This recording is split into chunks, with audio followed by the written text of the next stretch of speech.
जय श्री राम। पहले के समय में जो बड़े बड़े राजा महाराजा होते थे वो क्या करते थे, अपने सिक्के चलवाया करते थे। जैसे अशोक हो गया, ये भी क्या करवाएगा, अपने सिक्के चलाएगा, अपने मुहर मार के। जैसे अकबर हो गया, वो भी क्या करेगा, अपने मुहर मार करके सिक्के चलाएगा। और इस तरीके के सिक्कों का इस्तेमाल लेन देन में किया जाता था। ये सिक्के जो है वो सोने और चांदी, बड़ी बड़ी महंगी महंगी धातुओं के बने हुए होते थे।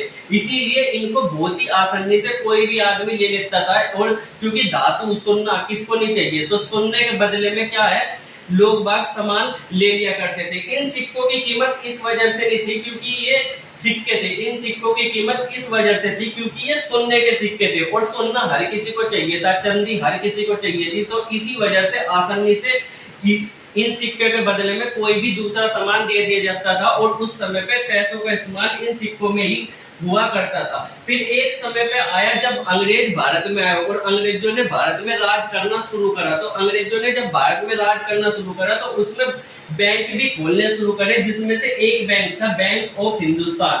बैंक ऑफ हिंदुस्तान क्या है, 1770 में खोला गया था। अब बैंक है तो बैंक में क्या करते हैं, लोग बाग जा करके अपना पैसा जमा करते हैं। और उसके बदले में बैंक पहले क्या देता था, आज के समय में तो कॉपी होती है जिसपे आप लिख देते हैं कि हाँ आपका इतना पैसा जमा है। पर उस समय में बैंक क्या करता था, रसीद दिया करता था। आपने पैसा जमा करा तो बैंक ने क्या कर दिया, रसीद दे दी। जो रसीद इस तरीके की होती थी, जैसे कि आप ये देख लो, बैंक ऑफ हिंदुस्तान की रसीद है। ये रसीद कितने सिक्कों के बदले में दी गई है, 4 सिक्कों के बदले में ये रसीद दी गई है। फिर ये वाली रसीद देखोगे तो ये 16 सिक्कों के बदले में ये रसीद दी गई है। इस तरीके से बैंक रसीद दिया करता था। और इसकी गारंटी थी ये रसीद कि अगर आप कभी भी जा करके इसे बैंक में दोगे तो बैंक बदले में क्या कर देगा, 16 सिक्के आपको दे देगा। इसे देगे तो 4 सिक्के आपको बदले में दे दिया जाएगा। अब एक जगह से दूसरी जगह व्यापारी सिक्के लेकर के जा रहा है तो बहुत ज्यादा भारी हो जाते थे सिक्के, इस वजह से लेके जाना बड़ा ही मुश्किल था। तो यहाँ पर क्या होने लगा धीरे धीरे कि लोग बाग बैंक में अपना सिक्के जमा करवा दिए, 16 सिक्के, उसके बदले में 16 सिक्कों की रसीद ले ली। अब अगर कोई भी सामान किसी आदमी को खरीदना है तो वो इस रसीद से ही क्या कर लेता था, पैसे दे की जगह खरीद लेता था। ये क्या कर देता, सिक्कों की जगह ये रसीद उस समय पे फिर चलने लगी धीरे धीरे और सब इसका इस्तेमाल करने लगे। पर ये रसीद क्या थी, गारंटी थी किसके द्वारा, बैंक ऑफ हिंदुस्तान के द्वारा। किसके, बैंक ऑफ हिंदुस्तान के द्वारा। अगर आप ये रसीद लेकर के आओगे तो आपको 16 सिक्के मिल जाएंगे। पर ऐसे ऐसे धीरे धीरे बहुत सारे बैंक होने लगे भारत के अंदर और बहुत सारी अलग अलग तरीके की रसीद भी बनने लगी। फिर क्या देखा यहाँ पर, इस समय तक क्या है, 1858 में पूरी तरीके से अंग्रेजों ने भारत पर सत्ता स्थापित कर ली थी। पहले तो अंग्रेज जो है वो यहाँ के जो राजा महाराजा थे उनसे लड़ रहे थे, पर 1858 में आकर के अंग्रेजों ने पूरी तरीके से क्या कर लिया था, भारत को अपने कब्जे में ले लिया था। अब उनके ही क्या चल रहे थे, यहाँ पर रूल चल रहे थे। तो उन्होंने क्या करा, 1861 में क्या बनाया, एक रूल बनाया, पेपर करेंसी लॉ। अब जब इन्होंने देखा कि बहुत सारी अलग अलग रसीद चल रही है तो ये क्या करा, इन्होंने कहा कि अब हम ही क्या करेंगे, ये रसीद छपेंगे। यानी कि इनको नया नाम दिया गया कि ये नोट छपेंगे। और ये क्या करने लगी, फिर जो अंग्रेज सरकार थी वो क्या करने लगी, ये नोट छपवाने लगी अलग अलग बैंकों से। जो इस समय पर आपने नोट देखोगे उन पर क्या है, राजा महाराजाओं की, जो अंग्रेजी राजा महाराजा थे उनकी क्या आती थी, चित्र आता था। और इस तरीके से ये क्या थे, देखो 5 रुपए का नोट हो गया, फिर 10 रुपए का नोट हो गया ये। और इस पर साफ साफ लिखा रहता था, आई promise to pay the बिलियर of demand. यानी कि मैं, अगर आपको ये रसीद मिल गई है तो ये मेरी जिम्मेदारी है कि इस रसीद के बदले में आपको सामान दिलाऊं। कौन प्रोमिस कर रहा है, ये अंग्रेजी सरकार प्रोमिस कर रही है। आज के समय में भी बिल्कुल सेम ऐसा है। अगर आप 10 रुपए देखोगे तो उस पर लिखा रहता है, मैं धारक को 10 रुपए अदा करने का वचन देता हूँ। या अगर 500 का नोट देखोगे तो उस पर लिखा रहता है, मैं धारक को 500 रुपए अदा करने का वचन देता हूँ। तो ये क्या है, नोट की कीमत कुछ नहीं होती। 500 रुपए का नोट मुश्किल से मुश्किल 3 या 4 रुपए में छप जाता है। पर अगर वो 500 रुपए का नोट आपसे कोई भी लेना मना कर देगी, नहीं हम आपसे 500 रुपए का नोट नहीं लेंगे, तो आप गवर्नमेंट ऑफ इंडिया यानी कि मोदी से जाकर के कह सकते हो, RBI reserve bank of India से जाकर के कह सकते हो, मुझे इस 500 रुपए के बदले में मेरा 500 रुपए का सोना दे।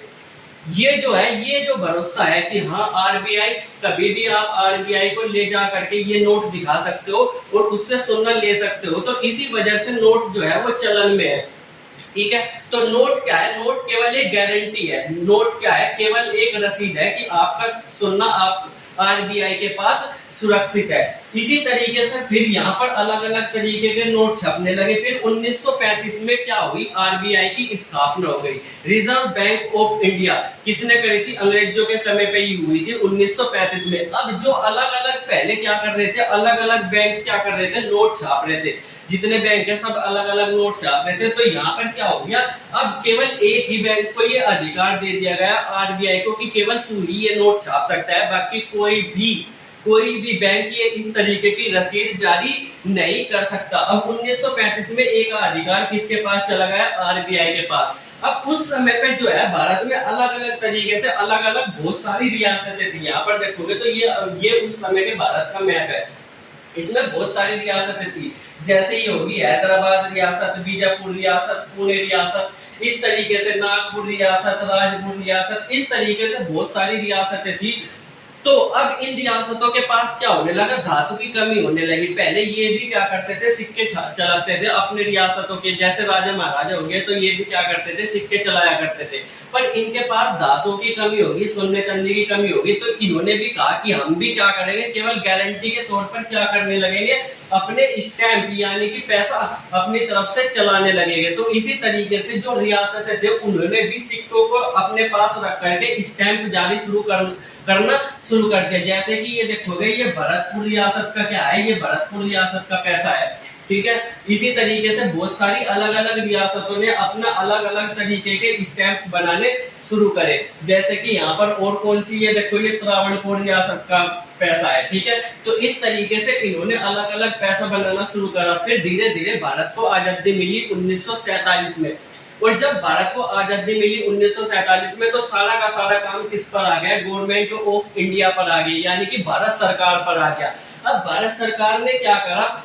भारत सरकार ने 1949 में आरबीआई को क्या कर दिया? नेशनलाइज कर दिया। यानी कि पहले आरबीआई क्या था? एक प्राइवेट बैंक था, अपना फायदा देखता था। पर अब 1949 में आरबीआई को क्या कर दिया? देश का बैंक बना दिया गया, सबसे बड़ा बैंक। और आज भी ये बैंकों के बैंक से के नाम से जाना जाता है। जो भारत में सबसे बड़ा बैंक है वो कौन सा है? आरबीआई है।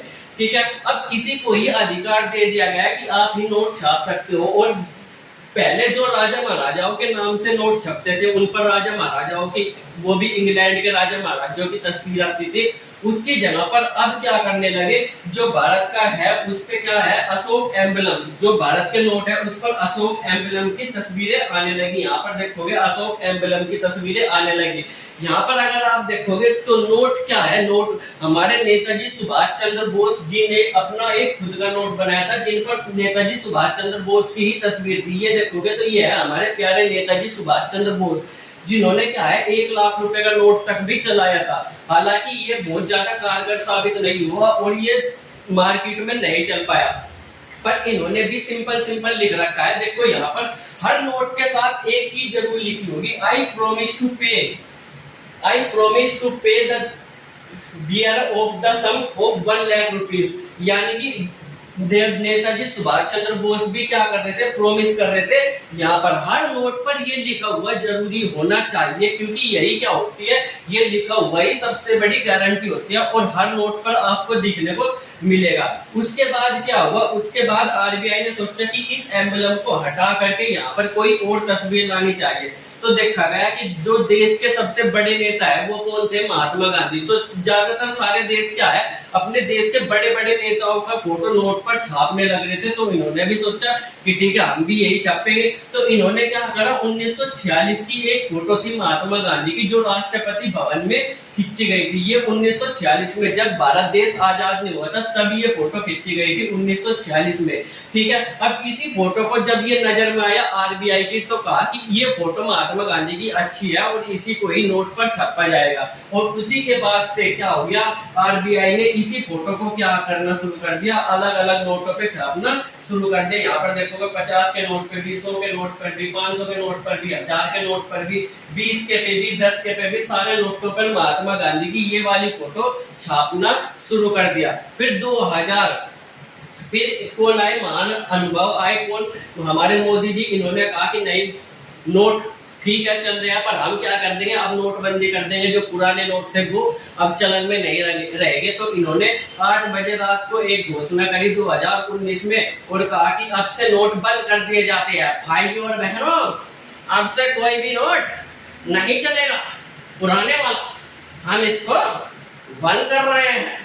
तो इन्होंने जैसे ही बंद करा तो उस समय पे लोगों में सब में क्या हो गई, हड़बड़ी मच गई कि अब हमारे पैसों को क्या होगा, अब हमारे पैसों को हो गया, नोटबंदी हो गई। तो सारे के सारे जो पुराने, जो कि 1000 और 500 के नोट थे, उस समय उनको बंद कर दिया गया और फिर नए नोट, इस तरीके के नोट क्या हो गए, छपने शुरू हो गए। 5 का जो नोट था वो तो पहले जैसा ही है, बल्कि जो 10 का, 20 का, 50 का, 100 का, 200 का और 500 का, 100 का, 200 का नोट पहले नहीं आता था। ये एक 200 का नोट नई शुरुआत है। पहले कितने के, 100 के और 500 के नोट ही हुआ करते थे, उसकी जगह 1000 का नोट हुआ करता था। मोदी जी ने 2000 का नोट भी चलाया। फिर 2-3 साल बाद मोदी जी को लगा कि नहीं, 2000 का नोट अच्छी चीज नहीं है, तो हम इसको भी बंद कर देते हैं। इसको भी क्या कर दिया, मोदी जी ने बंद कर दिया और अभी तक यही नोट इस्तेमाल में है। फिलहाल मैं बता दूं कि नोटबंदी केवल मोदी जी ने नहीं करी थी, नोटबंदी उससे भी पहले 2 बार हो चुकी थी। पर ये केवल एक फैक्ट है। कभी आप यही सोचो कि मोदी जी के दिमाग में अचानक से ख्याल आया और उन्होंने नोटबंदी कर दी। नहीं, नोटबंदी देशों में होती रहती है, ये कोई बड़ी बात नहीं है। अब आप लोग क्या समझे इस वीडियो से, कमेंट करके जरूर बताना। मिलेंगे अगली वीडियो में, तब तक के लिए बाय बाय।